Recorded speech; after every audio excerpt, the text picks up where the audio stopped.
જેનું મરણ નજીક હોય એને ભગવાનની સ્મૃતિ રાખવી જોઈએ. હવે મરણ નજીકની વાત આવે તો આપણને તરત જ એમ થાય કે મરણ એટલે આપણે પથારી પડી દઈ ના. ભગવાન કૃષ્ણએ કહ્યું છે અંતકાલે ચ મામેવ સ્મરણ મુક્તવા કલેવર. જેનું મરણ નજીક હોય એટલે કે શ્વાસ અંદર જાય ત્યારે પણ મરણ નજીક હોય, શ્વાસ બહાર નીકળે ત્યારે મરણ નજીક હોય. કારણ કે કયો શ્વાસ છેલ્લો છે એ આપણને ખબર નથી. માટે જે શ્વાસ આપણે અંદર લઈ જઈએ એમાં પણ ભગવાનને ભજીએ, જે શ્વાસ બહાર કાઢીએ એમાં પણ ભગવાનને ભજીએ. ક્યારે વયા જશું ખબર નહીં, ઘડી પલકી ખબર નહીં ઓર બાત કરે કલકી. પોતાને આજની ખબર ન હોય, આપણે કાલ ઉપર છોડ્યું હોય. ઘણા લોકો નથી કહેતા કથાની કંકોત્રી આવે ને એટલે આમ જો આમ પેલા જોવે. હજી પરિવાર કહેતો હોય આમંત્રણ દઈ કે લ્યો આ કંકોત્રી તમે બધા આવજો હો, એટલે આમ જોવે. નંદ ઉત્સવ કેદી છે, બધાને નંદ ઉત્સવમાં જ આવવું હોય. અને વાતય સાચી છે, કારણ કે તેદી જ સૌથી મોંઘો મહેમાન આવે છે એટલે એને જોવા બધાને તેદી જ આવવું હોય. પણ નંદ ઉત્સવમાં આવવું હોય ને તો આગળના 3 દિવસ તમારે અહીંયા આવવાની તૈયારી કરવી પડે. તમારે અહીંયા આવવું પડે તો તમને નંદ ઉત્સવમાં લઈ જવામાં આવે, નકર નંદ ઉત્સવમાં ન લઈ જવાય. કારણ ભગવાને કહ્યું છે કે જે મારા 3 દિવસની કથા સાંભળે એને બરાબર રીતે નંદ ઉત્સવનો ભાગીદાર બનાવવું. એ તો ઘણા લોકો નક્કી કર્યું નંદ ઉત્સવ આવે ને તેથી જવું છે, અહીંયા નંદ ઉત્સવ આવે ને એની ઘરે મહેમાન આવે, અહીં ન પહોંચે. આજનો લાવો લીજીએ ભાઈ, કાલનું કાચું હોય જો વાલા. આજનો લાભ લઈ લો, કાલની ક્યાં ખબર છે, કાલ શું થશે ખબર છે.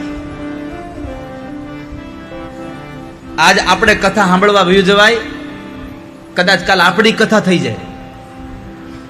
કોણ જાણી શકે કાળને રે, સવારે કાલ કેવું થશે. કોણ જાણી શકે કાળને રે, સવારે કાલ કેવું થશે. કોણ જાણી શકે કાળને રે, સવારે કાલ કેવું થશે. કોણ જાણી શકે કાળને રે, સવારે કાલ કેવું થશે. આ કાયામાંથી હંસલો રે, ઓ ચિંતાનો ઉડી જાશે. આ કાયામાંથી હંસલો રે, ઓ ચિંતાનો ઉડી જશે. આ કાયામાંથી હંસલો રે, ઓ ચિંતાનો ચાલ્યો જાશે.